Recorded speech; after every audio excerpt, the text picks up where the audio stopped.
Welcome to the show. I was talking to your brother Luke when we were up there for Countdown, and he reminded me I had him on when he hit a bucket against Kentucky back in the day. It was a pretty big victory for them. Got him, I think it was Elite Eight, right? Now you win to go to the playoffs tonight, so I'm happy to welcome you to the show. Congrats on the comeback. How do you best describe the kind of belief that exists in your locker room right now? Scott, what's going on? Yeah, I think just belief. I think the belief the whole time. You know, proud of these guys.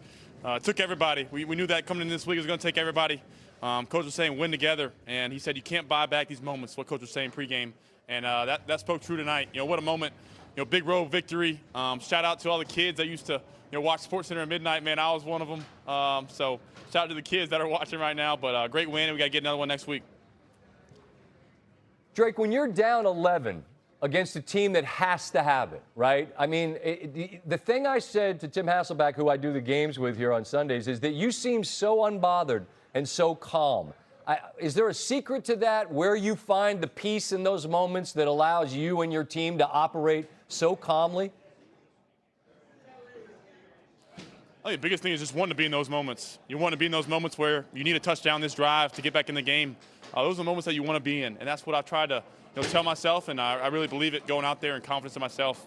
You want to be in it, want to be in that situation with the ball in my hand, the guys in that huddle, and just go down and put together a scoring drive, and our defense got to stop, and we did the rest. So full team effort. Defense stepped up with some big forced fumbles, and like I said, those are moments that you want to be in.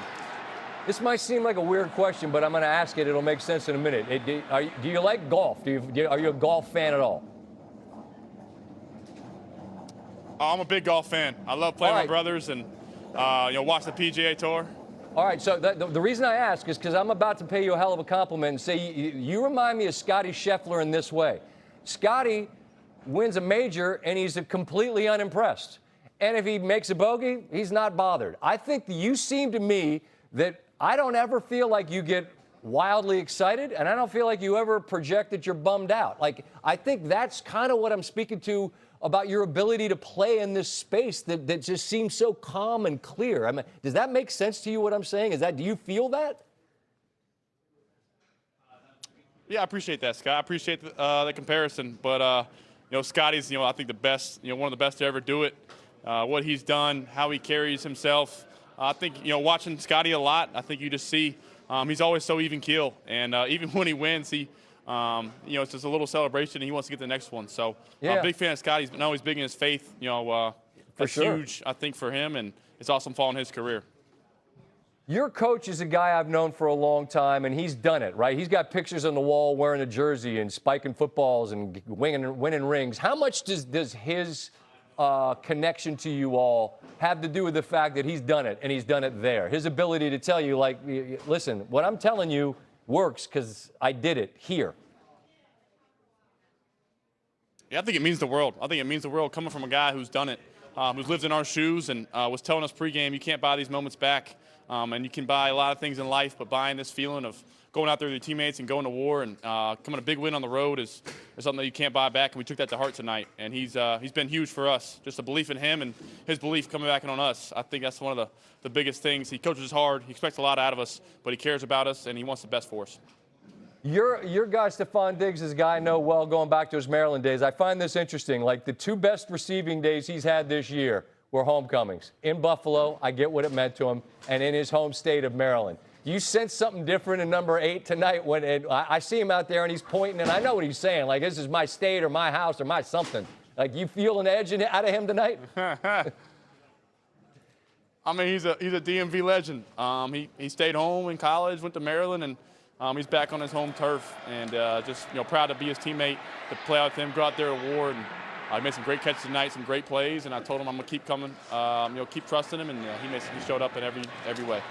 All right, my last one, because I know you're probably hungry and ready to get on the bus and get the heck out of Dodge. The games are only going to get more important. What's your sense of just what it's going to feel like, Drake, as the games and you get into the deep end of the pool and it's you're in the tournament? What's your sense of that? I think first crack at it of clinching the playoffs, and these are big ones. I hear that they kind of feel different going into a playoff game. So looking forward to it. I know these games, these past two ones really felt like playoff games to me. So hopefully they're going to be a lot like it, and you got to play your best ball, and the best players show up in the playoffs, and that's what I'm going to try to do. So it's 1 week at a time, and we got to finish out the rest of the season and do what we want to do, and that's win the division. So we'll start there and then move on from that. Thanks, Scott. All right, hey, congrats on a 300-yard game. Merry Christmas, and I appreciate you taking a minute to visit with me tonight. Thank you. You the man, Scott. Go Pats. Merry Christmas. Yes, indeed. And with that, he's getting on the bus. You don't need to correct him. The DMV, Baltimore's technically a different thing, but that's fine. We understand what it is. Patriots trail by as many as 11 in the fourth on Sunday, but grab a victory which clinches a playoff spot. New England had lost 41 consecutive games, including the playoffs when they trailed by 11 in the fourth quarter. The last time they erased a deficit that big, Pats fans remember it. It was a big one. Super Bowl 51 against Atlanta. We're going to try to win the division. We're going to focus on that, and we just take it one day at a time, and whatever happens, we figure out what's the best thing for the team. And I'm excited. It's all the credit to the players. So it's when we win, it's because of them. Yeah, that was one of the goals. You kind of win the division. And that's still kind of what we're fighting for, and that's it's awesome to clinch the playoffs, but we want to win the division. Unimpressed by themselves, they continue to impress. Denver has as well, and quietly, let's turn up the volume on Jacksonville, shall we? As they took a winning streak into the Mile High City. Have they beaten a bunch of great teams? Maybe not. But this is the best record in the NFL, right? Okay, have some. It's the former #1 pick, Trevor Lawrence to Parker Washington. Lovely toss, excellent catch as it's on his shoulder pad briefly. Lawrence and the Jags up 7-0. Same score. 3rd and 5. The money down. This is a fantastic throw and catch. Bo Nix, Cortland Sutton, and we're knotted up at 7 apiece. It's 10-7. Denver on top. Not for long. Travis Etienne. What a year he's had. Had a struggle last season, but with Liam Cohen in town, he's been really, really good this year. That's a big play, and now it's Brent Strange. Strange makes a contested grab, spinning and falling to the ground. Jags have a 7-point lead. Trying to hang on to that 7-point lead, and there goes the rookie from Central Florida, R.J. Harvey. Man, that's a spectacular run. That's the longest run surrendered by the Jags all year, and it ties things at 17. Here comes Lawrence, waltzing into the end zone. It's 24-17. Later in the third, same score. Can the Broncos get a stop? Certainly not. Washington takes it to the limit. I'm just in my bag on that video. I love that lady. Washington had 145 yards and 1 touchdown. Etienne out of the backfield, puts on the brakes. The big fella, you're not going to drag him to the ground with an arm tackle. And now it's a 2-score lead, 31-17, and a fumbled snap, and it's recovered by Emmanuel Ogbah as Nick's little miscommunication back there with Jaleel McLaughlin. And it's a field goal that the Jags get there, so it's 34-17, now 34-20, and now it's Jerry Jones with a pick. Jaguars defense, it's been suggested, took it to the limit. Trevor Lawrence asked about his squad after this victory in the Mile High City. Will this team get respect in the UK? No, I hope not, honestly. I hope we don't get any. So everybody out there, just keep it up. It's great. So, yeah, it was a big game, and just proud of the guys. It was fun. Our stat of the night, we look specifically at Trevor Lawrence. 8 touchdowns through the air, 2 on the ground in his last 2. I'll push it back further. It's not the stat here, but it's 12 touchdowns, no picks his last 4. He's the second player in the NFL to have the stats I just mentioned on the graphic here, joining Tom Brady in 2007, part of an undefeated MVP campaign. So that's great context here. Tim with his final thoughts of the night with us. I mentioned Jacksonville's winning streak, right? And it was easy to dismiss perhaps, but now if anybody's been hesitant to join the party and acknowledge what Lawrence, former #1 pick, is doing, playing like it, what this team's doing, there's a path for them to be the 1 seed in the whole AFC which, again, I don't think we saw that, just like San Francisco, right? We didn't have that necessarily that we thought a couple of weeks ago. But against the Denver team that leads the NFL in sacks, what'd they do great today? They protected their quarterback. You see the numbers Trevor Lawrence says. That only happens if you're doing a good job protecting him. And Trevor deserves some of the credit. Look at him pre-snap here.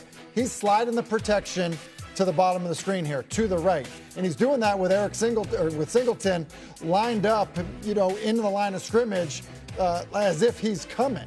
And so that's just seeing the rotation of the secondary, understand what you're getting, and it leads to a completion that leads to a first down. That's really well done. Then because they're running the football well, this is first down. Look at the distance between Trevor Lawrence and the offensive line. Like that's amazing, and he's going to pass the ball well when he gets that environment. And then again, and this is a third down, at the line of scrimmage, adjusting the protection, making sure that guys are communicating to where they're going. He brings the tight end in because he's getting zero blitz. He wants to lose to the guy that's covering the tight end. So he brings the tight end in. It creates the loss to the widest rusher. He's not going to get there in time. If you play on time, it's a completion and a first down. That's really well done. Typically, if a quarterback is playing well, putting up the numbers he's putting up, a lot of times it's the stuff that he's doing before the snap that even give him the chance to have success after the snap. And that was a 3rd and 9 play. Like I would say the money down, but like 3rd and 3 is one thing. That's the 3rd and 9, everything you just described. I just have a final thought about Jacksonville.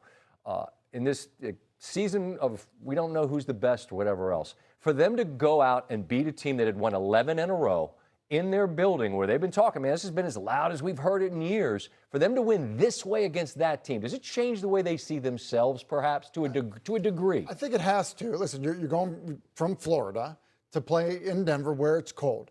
It was so loud to start that game there. So it had to feel like a playoff environment. Game. Yeah.